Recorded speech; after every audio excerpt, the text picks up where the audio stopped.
Paz y bien, querido hermano y hermana en Cristo. Para este día 31 de enero vamos a escuchar el Evangelio tomado de San Marcos, capítulo 5, versículos del 1 al 20. En aquel tiempo, después de atravesar el lago de Genesaret, Jesús y sus discípulos llegaron a la otra orilla, a la región de los Gerasenos.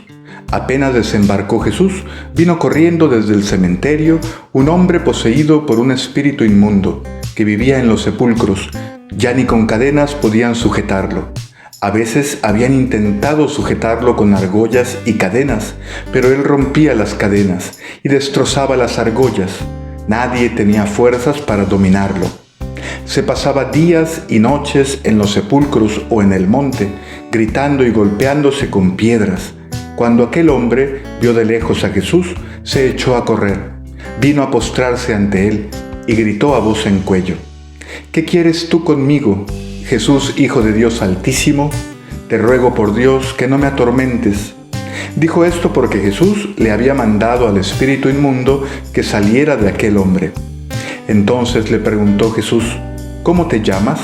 Le respondió: Me llamo Legión, porque somos muchos. Y le rogaba con insistencia que no los expulsara de aquella comarca.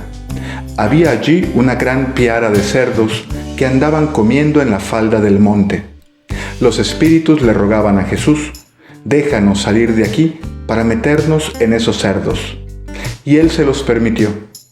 Los espíritus inmundos salieron del hombre y se metieron en los cerdos, y todos los cerdos, unos 2000, se precipitaron por el acantilado hacia el lago y se ahogaron. Los que cuidaban los cerdos salieron huyendo y contaron lo sucedido en el pueblo y en el campo. La gente fue a ver lo que había pasado. Se acercaron a Jesús y vieron al antes endemoniado, ahora en su sano juicio, sentado y vestido. Entonces tuvieron miedo, y los que habían visto todo les contaron lo que le había ocurrido al endemoniado y lo de los cerdos. Ellos comenzaron a rogarle a Jesús que se marchara de su comarca. Mientras Jesús se embarcaba, el endemoniado le suplicaba que lo admitiera en su compañía, pero él no se lo permitió y le dijo: vete a tu casa a vivir con tu familia y cuéntales lo misericordioso que ha sido el Señor contigo. Y aquel hombre se alejó de ahí y se puso a proclamar por la región de Decápolis lo que Jesús había hecho por él. Y todos los que lo oían se admiraban. Palabra del Señor. Gloria a ti, Señor Jesús. En la actualidad, cierta literatura y ciertos grupos de personas le quitan importancia a la acción de los demonios. El Evangelio de hoy nos muestra que la presencia del mal en el ser humano, la cual lo lleva a vivir según sus impulsos, sus egoísmos y a alejarse y hasta renegar de Dios, es algo que no debemos trivializar. Jesús libera a este hombre encadenado por el mal y el pecado porque esa es su misión, porque el mal realmente destruye al ser humano y el hombre y la mujer no han sido creados por Dios para la destrucción, para la infelicidad, para la muerte, sino para la vida en libertad, para ser felices. La vida en Cristo es verdadera vida. Algunos dicen muy románticamente que todos tenemos nuestros demonios o que hay que convivir con nuestros demonios, sin realmente saber lo que se dice. El demonio va expulsado siempre. La batalla contra el mal que pretende alejarnos del camino de Dios es una batalla permanente en nuestra vida. Esa batalla está ganada en Jesucristo, pero debe ser combatida. Ni tú ni yo debemos convivir con ningún demonio. Ninguno debe aceptar sus demonios, como dice esa frase, sino aceptar la presencia de Dios, que ha dado su vida por rescatarnos del mal y del pecado. Una cosa es la debilidad humana, de la que debemos estar conscientes y aprender a reconocer nuestras tendencias al mal. Y otra cosa es dejarnos convencer de que la gracia de Dios nunca podrá cambiarme. Este pensamiento es diabólico, no viene de Dios. La gracia de Dios convierte a todo hombre y mujer que se pone en sus manos. En Cristo hay siempre esperanza.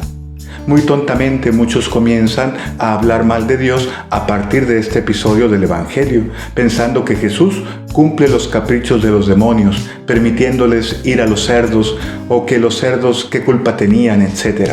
Abramos los ojos y démonos cuenta que Jesús tiene poder para realizar la obra de liberación del mal de un ser humano que ya no tenía ni vida ni identidad, y lo hace.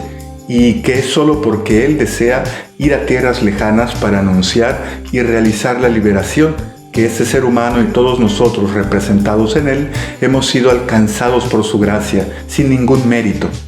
Los hombres del Evangelio le habrán pedido a Jesús que se fuera de su ciudad porque preferían convivir con un hombre endemoniado antes que perder 2000 cerdos. Es probable que las cosas se dieran así, y de este modo no solo el hombre que manifiestamente tenía un demonio era el único en estar necesitado de la liberación de Jesús, sino todo el pueblo, pues preferir la infelicidad y destrucción de un solo ser humano antes que la muerte de los cerdos, o rechazar al que es la luz y preferir permanecer en la oscuridad antes que ser iluminados, es signo de oscuridad, de profunda esclavitud interior, de apartamiento de la verdad. Paz y bien, que Dios te bendiga.